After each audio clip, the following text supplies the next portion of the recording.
আহসান হাবিবের জন্মদিন উপলক্ষে তার গ্রন্থ নিয়ে আলোচনা এবং আড্ডা। মূলত এখানে এখন অনুষ্ঠানটি চলছে। এখানে স্বনামধন্য সকল কবি সাহিত্যিকরা এসেছেন। এখানে তার গ্রন্থ নিয়ে আলোচনা চলছে। তো অনুষ্ঠানটির আমি সাফল্য কামনা করছি এবং আমি আশা করছি যে এই অনুষ্ঠান যারা এসছেন মূল্যবান বক্তব্য রেখে আমাদেরকে শুনবেন। তারিক ভাই, আর কতক্ষণ চলবে? আর লাইভে যারা যুক্ত হয়েছে অনেকে জানতে যাচ্ছে যেটা আর কতক্ষণ চলবে, যারা আসতে চায়? ঘণ্টাখানিক চলবে। যারা আসতে চান তারা সবাই চলে আসে। অনেক অনেক ধন্যবাদ, ভালোবাসা এবং শুভেচ্ছা। এই পরম কাঙ্ক্ষিত দিনটি তার জীবনে বারবার ফিরে আসুক।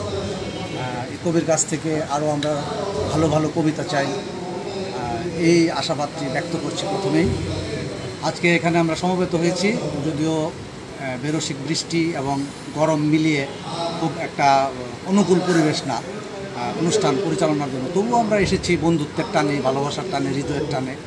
আমরা যে কয়জনই আজকে এখানে একত্র হয়েছি সেটি নিখাত বন্ধুত্বই। এবং তারপরের বিষয়টি হচ্ছে যে সাহিত্যের প্রতি যে আমাদের কী বলে যে একটা অঙ্গীকার থাকে বা একটা চাওয়া পাওয়ার যে একটা জায়গা থাকে বা একসাথে বসে আড্ডা দেওয়ার যে একটা জায়গা, ওইটা চিন্তা করে আসলে আমরা এখানে জমায়েত দিচ্ছি। কারণ এই ধরনের সময় সুযোগও সব সময় হয় না, সময় বের করাও যায় না। এটা হচ্ছে একটা বড় একটা বিষয়। তো কবির সাথে এখনো দেখা হয়নি, আমাদের আস্তে আস্তে একটু দেরি হয়ে গেছে, তারপর আমরা এসেছি। এখানে আলোচনা চলছে, হয়তো আমরা একটু কথা বলবো। তারপর যারা লাইভে আছেন, অনেকে যুক্ত আছেন, আপনি সবাইকে আহ্বান জানিয়ে দিন যারা শহরে আছে সবাই মুসলিম ইনস্টিটিউট মিলনায়তনে আসতে পারে। আমি আমার ব্যক্তিগত তরফ থেকে কবি অরূপ কিষান, আমি আমার পক্ষ থেকে কবি বন্ধু আহসান হাবিবের জন্মদিন আরও সুন্দরভাবে পালন করার জন্য, কবির সাথে সান্নিধ্যে সময় কাটানোর জন্য সবাইকে আমি উদাত্ত আহ্বান জানাচ্ছি। আপনারা সবাই একটু কষ্ট করে মুসলিম ইনস্টিটিউট চলে আসুন, আমাদের অনুষ্ঠান চলমান আছে এবং এটি আমরা চাই যেটি আরও চলুক। কবির জন্য আমরা শুভকামনা আবারও ব্যক্ত করছি। অনেক অনেক দীর্ঘ আলোচনার জন্য মূলত পুষ্পদহকাল নিয়ে কবি আরাফাত রিলিকের যে আলোচনা তা ছিল খুবই মনোমুগ্ধকর। কবিতার স্ট্রাকচারালিজম নিয়ে যে উনি আলোচনা করেছেন, স্ট্রাকচার নিয়ে যে আলোচনা করেছেন, বিশেষ করে কবিতার লাইনগুলো ধরে প্রতিটি পঙ্ক্তি নিয়ে যে উনি আলোচনা করেছেন খুবই মনোমুগ্ধকর। এবং আমি বলবো যে খুব মনোযোগী পাঠক হিসেবে উনি পাঠ করেছেন। আমরা আরও অনেকের কথাই শুনবো। এ পর্যায়ে আমরা কবির এই জন্মদিনে অনুভূতি শুনবো কবি শহীদা মিনী রুমির কাছ থেকে। অনুভূতি প্রকাশ করবেন কবি শহীদা মিনী রুমি। রবি ভাই সম্পর্কে একটি তথ্য আমি দিতে চাই, অর্থাৎ ফেস্টিভ্যালের সঙ্গে যারা যুক্ত ছিল বা যে সমস্ত দল জড়িত ছিল তাদের অতি নিকটে বা মাঝে থেকেও যারা আন্দোলন সংগ্রামে অংশগ্রহণ করেছে কিংবা সরকার তৎকালীন ফেস্টিভ্যালের বিরুদ্ধে কথা বলেছেন, তো রবি ভাই তাদের একজন। ধন্যবাদ উপস্থাপককে আমাকে কথা বলার সুযোগ দেওয়ার জন্য। কবি আহসান হাবিবের সঙ্গে আমার পরিচয় 2004 সালে সাহিত্য সংসদে।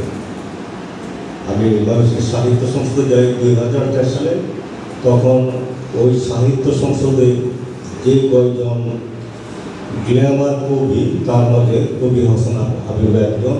তাদের লেখা জাতীয় পত্র পত্রিকায় আসে, সেগুলি দেখি, ওভাবেই তাকে চিনি। পরবর্তীতে যখন সে নজরুল বিশ্ববিদ্যালয়ের রেজিস্ট্রার হিসেবে চাকরি হয়, তখন ইসি মহিউদ্দিন স্যারকে নিয়ে বিভিন্ন প্রোগ্রাম করেন। সেই প্রোগ্রামগুলিতে আমিও যেতাম। এইভাবে তার সঙ্গে আমার এই 20 বছর পরিচয়। কিন্তু মুক্ত মাঠে যখনই দেখা হতো তখনই কবিতার চেয়ে বেশি কথা হতো রাজনীতি। আমি নিজেও একটি রাজনৈতিক দলের সঙ্গে সম্পৃক্ত। এখন প্রশ্ন হলো যে ছাত্র আন্দোলনগুলো কিন্তু খুবই কম হয়। দেশের যখন বিশেষ ক্রাইসিস দেখা দেয় তখনই ছাত্র আন্দোলনগুলি হয়, বিপ্লব ঘটে। ওই 52-তে কিন্তু ছাত্ররাই আন্দোলন করেছিল এই বাংলা ভাষার জন্য। 1971-এ 7 মার্চে শেখ মুজিব বক্তব্য দিচ্ছেন এবারে সংগ্রাম মুক্তির সংগ্রাম, কিন্তু 2রা মার্চে আসম আব্দুল কিন্তু ঢাকা বিশ্ববিদ্যালয়ে এই নতুন পতাকা লাল সবুজ পতাকা কিন্তু উড়াই দিচ্ছে। ছাত্ররা যে কোনো কাজে সর্বপ্রথম আগে আসে, তারপর পিছনে রাজনৈতিক সংগঠনগুলি আসে, হিসাব মিলিয়ে মিলিয়ে। আর ছাত্রদের কিন্তু কোনো যে আন্দোলন করে তারা কিন্তু কোনো ধরনের হিসাব মেলে না, তারা জীবন বাজি নিয়ে যুদ্ধ করে। আমরা এমন ভাবছিলাম যে এই দেশে কখনোই বিপ্লব হবে না, যে কবি নারী এবং তার কবিতার শেষ হয়ে গেছে 100 বছরের মাঝে কোনো বিপ্লব আসে কিনা, মানে এরকম একটা সে চিন্তা করছে। কিন্তু আমরা চিন্তা করলাম যে এই ফেসবুকের যুগে যেসব ছাত্ররা আসছে ওরা কখনো বিপ্লব করতে পারবে না, ওরা পড়াশোনা আর নিজের কেরিয়ার নিয়ে চিন্তা করে, কখনোই দেশ নিয়ে চিন্তা করে না। এই হচ্ছে মানে আমাদের ধারণা ছিল। তারপরে একটা বিপ্লব হয়েছে, আর বিপ্লব হওয়ার পরে যে সরকারগুলি আসে বিভিন্ন নামে আসে, কখনো তত্ত্বাবধায়ক, কখনো উপদেষ্টা, তখনই রাজনৈতিক দলগুলো পোস্টমর্টম করে যে কোন দলটা কেমন ছিল। এর আগে কিন্তু যে ওইসব নিয়ে খুব একটা কথা বলা যায় না। যেমন আমি যে দলটা বলি, এটাকে জাতীয় পার্টিকে আগে বলতো সৈরাজ স্যারের দল, এখন বলে দালাল, হ্যাঁ আওয়ামী লীগের দালাল, এইভাবে বলতেছে। তারপরে দলটা কিন্তু যে বিলুপ্ত হয় না, এটা আমি বলবো যেদিন যে সেনাপ্রধান মিটিং করছিল, জামাত ইসলামকে কিছুদিন আগে নিষিদ্ধ করছিল, সেই জামাত ছিল, জাতীয় পার্টি কিন্তু রাখছিল। উপদেষ্টা পরিষদের যখন যে শপথ হয় সেদিনও কিন্তু জাতীয় পার্টিকে রাখছিল। কোনটা সঠিক কোনটা ব্যাঠিক সবগুলি কিন্তু বিচার হয় একটি সময়ের ক্রমবর্ধমান ধারায় দেয়া একটা পর্যায়ে দেওয়া হয়। হুট করে সিদ্ধান্ত নেওয়া না এটা বাতিল আর ওইটা গ্রহণযোগ্য হয়ে গেছে, সময় লাগবে। এখনো কিন্তু যুদ্ধটা চলমান আছে, সামনে কি হবে না হবে আমরা নিশ্চিত কোনো কিছু বলতে পারতেছি না। এই সরকার কতদিন থাকবে, তত্ত্বাবধায়ক 3 মাস থাকবার যে 2 বছর ছিল মহিলাদের। এই দেশে বিনা ভোটের ভোট হয়, বিনা ভোটের সুবিধা আমরা নিয়েছি, আমরা জাতীয় পার্টি বিনা ভোটের সুবিধা নিয়েছি। একদম যে প্রবেশ করে পরপর যে 2জন এমপি 14 এবং 18 দুইটা, মানে 18 তো এক ধরনের ভোট দেওয়া দিচ্ছে, আর ওই 14 কিন্তু একেবারে বিনা ভোটে। জাতি তো মেনে নিচ্ছে, তখন জাতি মেনে নিচ্ছে, এখন মেনে নিবে না। এক এক সময় এক একটা হয়। এই কেন হয়? এইগুলি রাষ্ট্রেরই ধর্ম। আর আমরা আমাদের রাষ্ট্র উন্নত রাষ্ট্র না, একেবারে উন্নয়নশীল রাষ্ট্র হইতে পারবে, অনুন্নত রাষ্ট্র। এইগুলি মানে ছাত্রদের আন্দোলনের মাধ্যমে সত্যনিষ্ঠ কথাগুলি যখন বের হবে, জাতীয় সব বুঝতে পারবে, তখনই আস্তে আস্তে দেশ সুন্দর হবে। কবি আহসান হাবিবের কথা বলা হয়েছে যে সেই করছে কিনা তো অ্যারেস্ট হয়েছে, গুম হয়েছে। কবিতা লিখে মানে কেউ যে অ্যারেস্ট হয়ে গুম হয়, হাতে গোনা কিন্তু কম। হঠাৎ মাঝার অ্যারেস্ট হয়েছিল, গুম হয়েছিল, সে কিন্তু রাজনৈতিক দলের সঙ্গে সম্পৃক্ত। একসময় চাষক করতো, তারপরে বারবার কিন্তু যে রাজনৈতিক কথা বলে। কবি আহসান হাবিব কি করতো অস্পষ্ট, কিন্তু তাকে নিয়ে কিন্তু বিগত সরকারের সবসময় এক ধরনের মাথা ব্যথা ছিল। যখন যে বৈষম্যবিরোধী আন্দোলন হয়, ওই প্রেস ক্লাবে সাহিত্য সংসদের অনেক কবিরা কবিতা পাঠ করে, এদের তালিকা করা হয়। যেহেতু বিগত আমি জাতীয় পার্টি বিগত যে সরকারের সঙ্গে আমাদের একটা সম্পর্ক ছিল, ওরা আমাকে বলছে এটার পিছনে আহসান হাবিব আছে, আর কে আছে অনন্য সাহিদ আছে, এই দুইজনই জামাতপন্থী লোক, এটা বলে। এর আগে প্রেস ক্লাবে আহসান হাবিব একটা মিটিং করছে, এইটা নিয়েও বলতেছে যে সমালোচনা।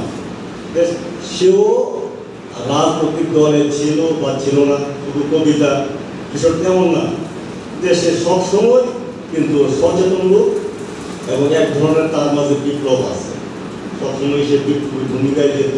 এইবার যে ছাত্র আন্দোলন হয়েছে, অন্য সাইডে সরাসরি দেখা গেছে যে সে প্রতিটা বিপ্লবের সরাসরি বক্তব্য দিচ্ছে। এর পিছনে আহসান হাবিব পুরা সক্রিয় ভূমিকা রাখছে। এই বিষয়গুলি যখন হয়, তখন রাষ্ট্রের পক্ষে যে সরকার থাকে, সরকারের পেটো বাহিনী যারাই থাকে, ওদেরকে হত্যা গুম সব কিছুই করে। এইটা কিন্তু দীর্ঘকাল পায়ে আসছে। তবে আমরা এই বিপ্লবে যে বৈষম্য বিরোধী যে আন্দোলন হয়েছে, এই বিপ্লবের মাধ্যমে নতুন বাংলাদেশ চাই। এই বাংলাদেশে অন্যায় অনাচার হ্রাস পাবে, সকল বিষয়ে মানে বৈষম্য হ্রাস পাবে, অর্থনীতি থেকে শুরু করে স্বৈরাচারী মনোভাব, কেউ গরিব রাষ্ট্রের মাঝে কেউ বিদ্যমান হইতে পারে না।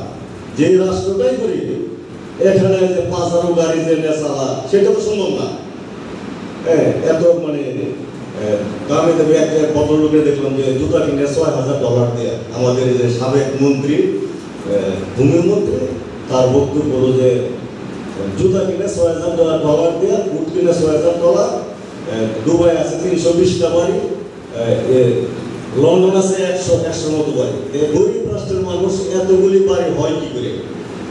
সে কি রাষ্ট্রের মালিক? এই জায়গাগুলি যারা ছাত্র আন্দোলন করছে তারা সেটা দেখবে। পাশাপাশি ছাত্র আন্দোলনের সঙ্গে যারা সম্পৃক্ত ছিল তাদেরও সচেতনভাবে এইগুলি নিরসনে আগায় যেতে হবে। আমরাও আছি এবং যুদ্ধ শুধু রাজপথের নয়, কবিতার মাধ্যমে যুদ্ধ চলো। কবি আহসান হাবিব কবিতার মাধ্যমে যুদ্ধ করে। আমরাও যাতে শুধুমাত্র যে নারী পুরুষের প্রেমের কবিতা নয়, যুদ্ধময় কবিতা থাকে, সব কিছু নিয়ে দেশ চলবে সুন্দরভাবে, সেই আশা রেখে আমি আমার কথা শেষ করছি। সকলকে ধন্যবাদ। ধন্যবাদ কবি শহীদ আমিনুর রবিকে। মঞ্চে এসে আসন গ্রহণ করার জন্য অনুরোধ করছি কবি কামাল মোহাম্মদ এবং গল্পকার অরূপ কিষানকে। মঞ্চে এসে আসন গ্রহণ করবেন। আশা এহসান হাবিব ভাই সবসময় বলে যে আমার কবিতা যাপনের প্রাথমিক বা প্রথম দিককার বন্ধু কবি কামাল মোহাম্মদ। মঞ্চে আরো আসার জন্য অনুরোধ করছি ডাক্তার হুমায়ুন কবিরকে। ডাক্তার হুমায়ুন ভাই মঞ্চে আসবেন।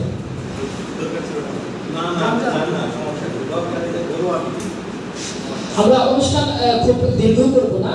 প্রাকৃতিক এই প্রতিকূল অবস্থার মধ্যেও যারা এখানে এসে উপস্থিত হয়েছেন এবং যারা অবস্থান করছেন, আসলে তাদের প্রতি আন্তরিক অভিনন্দন ও ভালোবাসা। কবি এহসান হাবিবের বই নিয়ে যারা আলোচনা করবেন, নির্ধারিত আলোচকদের মাঝে একজন আমাদের প্রিয় কবি শামীম সিদ্দিকী ইতিমধ্যে আমাদের মাঝে এসে উপস্থিত হয়েছেন। তো আমরা কথা শুনবো। এ পর্যায়ে সংক্ষিপ্ত অনুভূতি শুনবো এক্টিভিস্ট সংগঠক আবু বকর সিদ্দিক রুমেল ভাইয়ের কাছ থেকে। কথা নিয়ে আসছেন আবু বকর সিদ্দিক রুমেল ভাই।